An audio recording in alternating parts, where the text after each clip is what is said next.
Tested settings for RTX 4068 GB that stay under 7.5 GB VRAM while hitting 100 plus frames per second in Warzone. No texture pop-in, no stuttering, real benchmarks inside.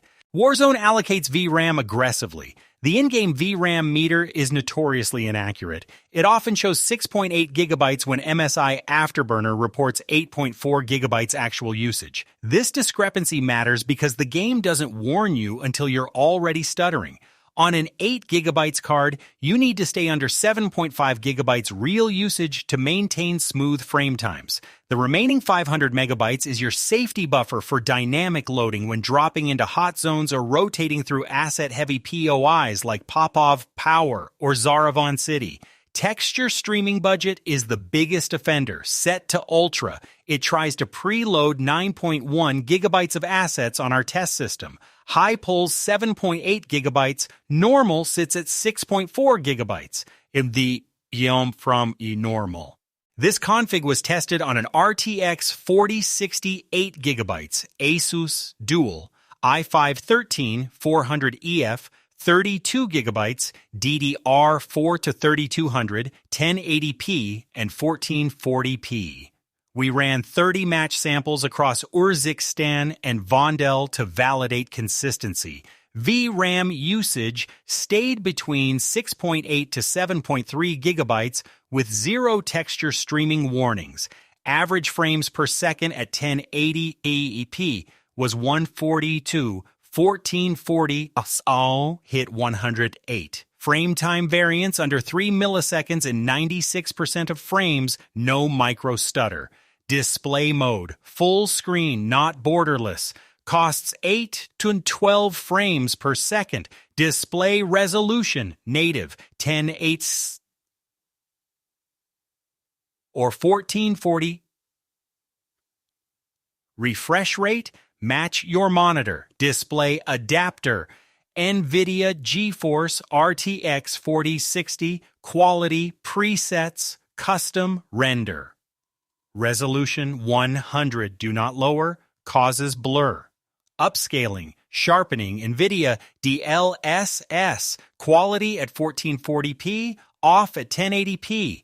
NVIDIA Reflex Low. Install MSI Afterburner with Riva Tuner Statistics Server Overlay. Enable the VRAM usage graph and play 3 full Warzone matches. Your peak VRAM should stay below 7.5 gigabytes. If you see spikes to 7.8 gigabytes or higher, the culprit is usually texture resolution. You set it to high by accident, or on-demand texture streaming. Game re-enabled it after a patch. Drop into Plunder on Uzbekistan and rotate through Zaravan Suburb, Popov Power, and Shaheen Manor. These are the 3 most asset-dense zones. If VRAM holds under 7.4 gigabytes there, you're safe everywhere. Check frame time consistency next. In Afterburner's graph settings, enable frame time, not just frames per second. Smooth gameplay on a 144 Hz monitor means frame times. At 1080p native with the settings above, the RTX 4060 8 gigabytes averaged 142 frames per second across 30 Uzbekistan matches, Resurgence, and Battle Royale. Lows stayed above 98 frames per second except in gas-closing final circles with 18-plus players alive, where it dipped to 87 frames per second.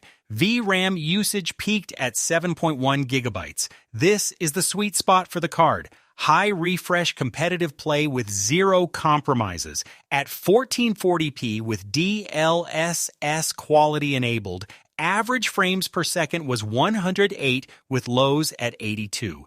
VRAM peaked at 7.3 gigabytes. Subjectively, the experience felt identical to 1080p native in motion. Standing still and pixel peeping at distant buildings, you can see minor DLSS softness, but it disappears once you're playing. Do not enable on-demand texture streaming. This feature was designed for 6GB cards to stream ultra textures from disk, but it causes frame pacing issues on 8GB cards because the game can't decide whether to use VRAM or stream. Even on an NVMe SSD, we saw 12-18 milliseconds frame time spikes every 8-12 seconds with it enabled. Leave it off. Do not set terrain memory to max. This preloads every terrain LOD for the entire map, eating 1.1 gigabytes VRAM to eliminate distant terrain pop-in that you will never notice in actual gameplay. The difference between min and max is visible only in kill cams when spectating someone 400 meters away. Not worth. Use NVIDIA driver 546.33 or newer. Older drivers had a VRAM allocation bug specific to Warzone that caused the game to over-allocate by 600 to 800 megabytes, triggering stutter on 8 gigabytes cards even with conservative settings. This was fixed in 546.33. If you're on an older driver and seeing issues, update first before changing in-game settings. In NVIDIA Control Panel, set texture filtering, quality to performance. This uses a faster and isotropic filtering algorithm that saves 2 to 4 frames per second with no visual difference in Warzone's texture types. Leave power management mode on normal, not prefer maximum performance. The 4060's boost algorithm is smarter than forcing max clocks, and you'll avoid unnecessary heat and build your free playbook for any GPU at betterfps.com/optimize.